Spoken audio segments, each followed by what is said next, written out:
ॐ गं गणपतये नमः। ॐ ऐं સરસ્વત્યે નમઃ. ભગવદ્ ગીતાનો પ્રથમ અધ્યાય એટલે અર્જુન વિષાદ યોગ. તેની શરૂઆત ધૃતરાષ્ટ્ર શબ્દથી થઈ છે. ધૃતરાષ્ટ્ર પોતે અંધ છે, પણ તેમની જિજ્ઞાસા અંધ નથી. જિજ્ઞાસા 3 પ્રકારની હોય છે: સ્વ સુખ દુઃખ વિશેની, પર સુખ દુઃખ વિશેની અને જ્ઞાન વિજ્ઞાન વિશેની. પ્રથમ બંને પ્રકારની જિજ્ઞાસા બહુધા લોકોમાં હોય છે, પરંતુ જ્ઞાન વિજ્ઞાનની જિજ્ઞાસા ખૂબ જ ઓછા લોકોમાં હોય છે.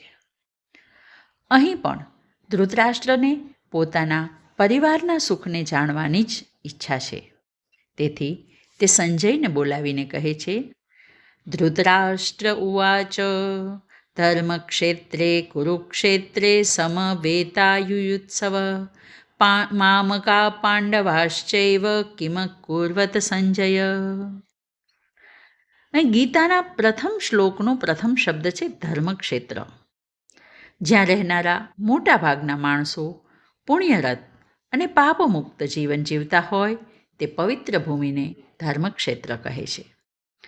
વળી આ સ્થળ કુરુના પ્રદેશમાં હતું, તેથી તેને કુરુક્ષેત્ર પણ કહ્યું છે. સમવેતા એટલે એકઠા થયેલા અને યુયુત્સવ એટલે યુદ્ધની ઈચ્છાવાળા. મામકા શબ્દનો અર્થ મારા એવો થાય છે. વળી મામકા શબ્દ જેમના માટે મોહ અથવા મમત્વ હોય તેના માટે પણ વાપરવામાં આવે છે.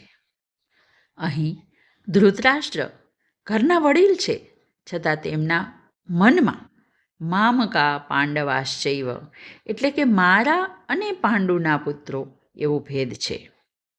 આગળ છે કિમ કુર્વત સંજય એટલે કે હે સંજય, કુરુક્ષેત્રના પવિત્ર મેદાન પર યુદ્ધ કરવાની ઈચ્છાથી એકઠા થયેલા મારા અને પાંડુના પુત્રોએ શું કર્યું?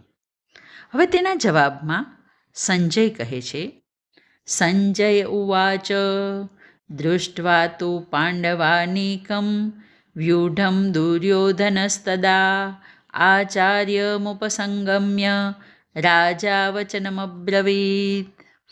અનિકમ એટલે સેના, તેથી પાંડવાનીકમ એટલે પાંડવોની સેના.